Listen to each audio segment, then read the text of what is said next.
السلام علیکم۔ امید کرتی ہوں کہ آپ سب خیریت سے ہوں گے۔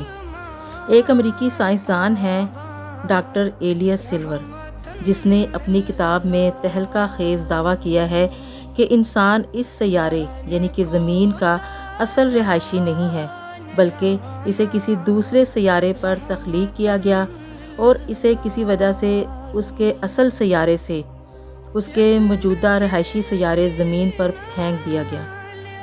ڈاکٹر ایلیس، جو کہ ایک سائنسدان، محقق، مصنف اور امریکہ کا نامور ایکالوجسٹ ہے، اس کی کتاب میں اس کے الفاظ پر غور کیجیے۔ ذہن میں رہے کہ یہ الفاظ ایک سائنسدان کے ہیں جو کسی مذہب پر یقین نہیں رکھتا۔ اس کا کہنا ہے کہ انسان جس ماحول میں پہلی بار تخلیق کیا گیا اور جہاں یہ رہتا رہا ہے، وہ سیارہ، وہ جگہ اس قدر آرام دہ، پرسکون اور مناسب ماحول والی تھی کہ جسے وی آئی پی کہا جا سکتا ہے، وہاں پر انسان بہت ہی نرم و نازک ماحول میں رہتا تھا۔ اس کی نازک مزاجی اور آرام پرست طبیعت سے معلوم ہوتا ہے کہ اسے اپنی روٹی روزی کے لیے کچھ بھی تردد نہیں کرنا پڑتا تھا۔ یہ کوئی بہت ہی لاڈلی مخلوق تھی جسے اتنی لگژری لائف میسر تھی۔ وہ ماحول ایسا تھا جہاں سردی اور گرمی کے بجائے بہار جیسا موسم رہتا تھا، اور وہاں پر سورج جیسے خطرناک ستارے کی تیز دھوپ اور الٹرا وائلٹ شعاعیں بالکل نہیں تھیں جو اس کی برداشت سے باہر اور تکلیف دہ ہوتی۔ تب اس مخلوق انسان سے کوئی غلطی ہوئی۔ اس کو کسی غلطی کی وجہ سے اس آرام دہ اور عیاشی کے ماحول سے نکال کر پھینک دیا گیا تھا، جس سے انسان کو اس سیارے سے نکالا گیا۔ وہ کوئی انتہائی طاقتور ہستی تھی جس نے انسان کو اس سیارے سے نکالا، جس کے کنٹرول میں سیاروں ستاروں کا نظام بھی تھا۔ وہ جسے چاہتا، جس سیارے پر چاہتا، سزا یا جزا کے طور پر کسی کو بھجوا سکتا تھا۔ وہ مخلوقات کو پیدا کرنے پر بھی قادر تھا۔ ڈاکٹر سلور کا کہنا ہے کہ ممکن ہے زمین کسی ایسی جگہ کی مانند تھی جسے جیل قرار دیا جا سکتا ہے۔ یہاں پر صرف مجرموں کو سزا کے طور پر بھیجا جاتا ہو، کیونکہ زمین کی شکل کالا پانی جیل کی طرح ہے، خشکی کے ایک ایسے ٹکڑے کی شکل جس کے چاروں طرف سمندر ہی سمندر ہے۔ وہاں انسان کو بھیج دیا گیا۔ ڈاکٹر سلور ایک سائنٹسٹ بھی ہے جو صرف مشاہدات کے نتائج حاصل کرنے کے بعد رائے قائم کرتا ہے۔ اس کی کتاب میں سائنسی دلائل کا ایک انبار ہے جن سے انکار ممکن نہیں۔ اس کے دلائل کی بڑی بنیاد جن پوائنٹس پر ہے، ان میں سے چند ایک ثابت شدہ یہ ہیں۔ نمبر 1، زمین کی کشش ثقل اور جہاں سے انسان آیا اس کی جگہ کی کشش ثقل میں بہت زیادہ فرق ہے۔ جس سیارے سے انسان آیا ہے وہاں کی کشش ثقل زمین سے بہت کم تھی، یعنی کہ گریوٹی جو ہوتی ہے کشش ثقل، جس کی وجہ سے انسان کے لیے چلنا پھرنا، بوجھ اٹھا کر یعنی کہ بہت آسان تھا۔ انسانوں کے اندر کمر درد کی شکایت زیادہ گریوٹی کی وجہ سے ہے۔ نمبر 2، انسان میں جتنے دائمی امراض پائے جاتے ہیں وہ باقی کسی ایک بھی مخلوق میں نہیں جو زمین پر بس رہی ہے۔ ڈاکٹر ایلیس لکھتا ہے کہ آپ اس روئے زمین پر ایک بھی ایسا انسان دکھا دیجئے جسے کوئی ایک بیماری نہ ہو، تو میں اپنے دعوے سے دستبردار ہو سکتا ہوں، جبکہ میں آپ کو ہر جانور کے بارے میں بتا سکتا ہوں کہ وہ وقتی اور عارضی بیماریوں کو چھوڑ کر کسی ایک بھی مرض میں ایک بھی جانور گرفتار نہیں ہے۔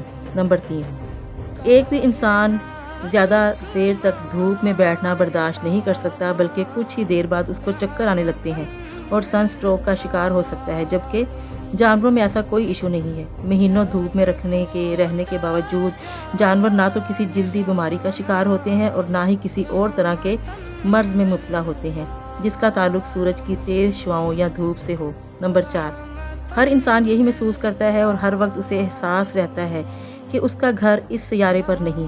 کبھی کبھی اس پر بلا وجہ ایسی اداسی طاری ہو جاتی ہے جیسی کسی پردیس میں رہنے والے پر ہوتی ہے، چاہے وہ بے شک اپنے گھر میں اپنے قریبی خونی رشتہ داروں کے پاس ہی کیوں نہ بیٹھا ہو، یکدم اداس ہو جاتا ہے، اداسی اس کو گھیر لیتی ہے۔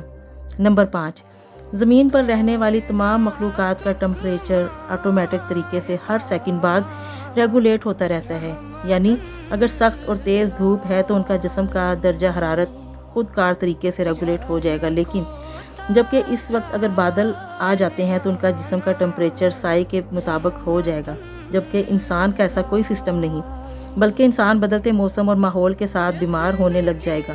موسمی بخار کا لفظ صرف انسانوں میں ہی ہے۔ یہ تو تھی امریکی سائنسدان کی تحقیق، جس میں یہ بتایا گیا کہ انسان زمین پر کسی اور سیارے کسی اور ہی جگہ سے آیا ہے۔ ہمارے نبی حضرت محمد مصطفیٰ صلی اللہ علیہ وسلم نے آج سے 1400 سال پہلے ہی بتا دیا۔ اللہ نے قرآن پاک میں ارشاد فرما دیا کہ انسان حضرت آدم علیہ السلام کو جنت سے نکال کر دنیا میں بھیجا گیا۔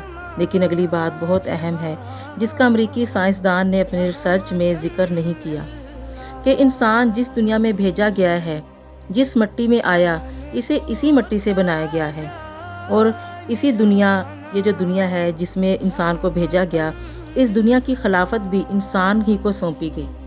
اور قرآن پاک میں اس بات کا ذکر سورۃ طٰہٰ آیت نمبر 55 میں اللہ تعالیٰ یہ فرماتے ہیں، اس میں اس طرح بیان کیا گیا ہے کہ اس زمین میں سے ہم نے تمہیں پیدا کیا اور اسی میں پھر واپس لوٹائیں گے، اور اسی سے پھر دوبارہ تم سب کو نکال کھڑا کریں گے۔ سورۃ طٰہٰ کی آیت نمبر 55 میں اللہ تعالیٰ نے کھول کر بیان فرما دیا کہ ہم اسی مٹی سے پیدا کیے گئے ہیں، پھر اسی مٹی میں جائیں گے، اور پھر روز قیامت اسی مٹی سے نکالے جائیں گے، اور اللہ کے سامنے پیش ہو کر اپنے اعمال کے ایک ایک عمل کا، اپنی ایک ایک سانس کا حساب اللہ کو دیں گے۔ پھر جو نیک اعمال والا ہوگا وہ واپس اپنی اسی جنت میں، اپنے اسی اچھے ٹھکانے میں داخل کر دیا جائے گا، اور برے اعمال والے جہنم، دوزخ، برے ٹھکانے، بھڑکتی ہوئی آگ میں داخل کر دیے جائیں گے۔ امریکی سائنسدان کی تحقیق کے مطابق بھی اگر کوئی چلنا چاہے تو اسے زندگی میں فوکس اس بات پر رکھنا چاہیے کہ ہم جس گھر سے، جس سیارے سے آئے ہیں، وہاں ہمیشہ کے لیے رہنے کے لیے کیا کرنا چاہیے کہ ہم دوبارہ اپنی کھوئی ہوئی جنت میں واپس چلے جائیں۔ تو بس اس کے لیے صرف 3 کام کر لیں۔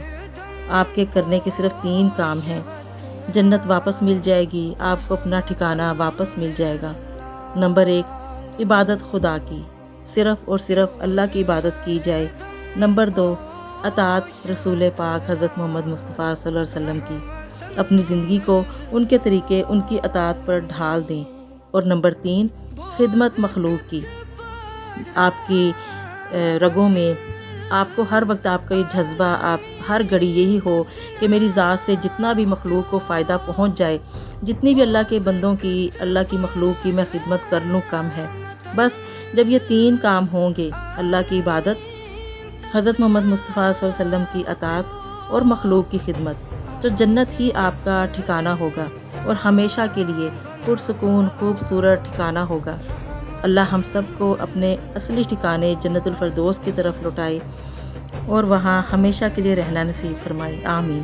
انہی نیک دعاؤں کے ساتھ آپ سے اجازت چاہتی ہوں، انشاءاللہ آپ سے پھر ملاقات ہوگی۔ اجازت دیجیے، اللہ حافظ۔